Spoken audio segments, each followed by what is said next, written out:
Shugaban ƙasa yana aiki, shugaban ƙasa yana ƙoƙari.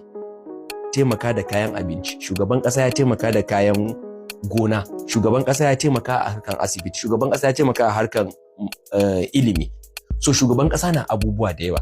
Ni ina ƙara bawa al'umman Arewa maso gabas da kuma Najeriya gaba ɗaya su ƙara haƙuri, insha Allahu nan da ba da jimawa ba za a fara. Kai balabulu tun azumi ke jiran kai na kaje.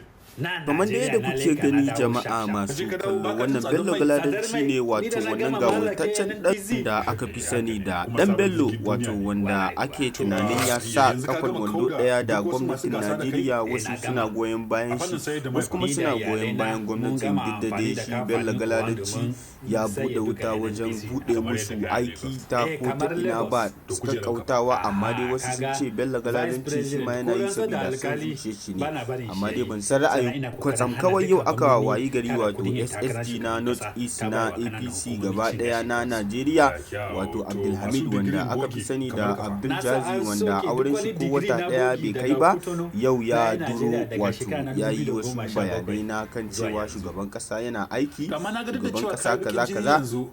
To ga shi dai dan Bello ya shiga hannun dan Bello yana ta rubuta, wato ba mu san da me kuma zai fito. Ina gani kamar cewa dan Bello babu abin da zai iya yi, amma dai mu gaskiya a namu tunanin dan Bello zai saki wani babban aiki tunda aka ga yana ta rubutu. Kuma kusan dan Bello kamar yadda ya saba idan ya tashi ya buɗe wa mutum kaya a kasuwa fa ba kyan fa a tambaye silan garo, ko kuma a tambaya ganduje, ko kuma a tambaye gogo.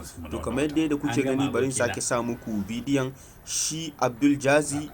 Shugaban ƙasa yana aiki, shugaban ƙasa yana ƙoƙari. Taimaka da kayan abinci, shugaban ƙasa ya taimaka da kayan gona, shugaban ƙasa ya taimaka a harkan asibiti, shugaban ƙasa ya taimaka a harkan ilimi.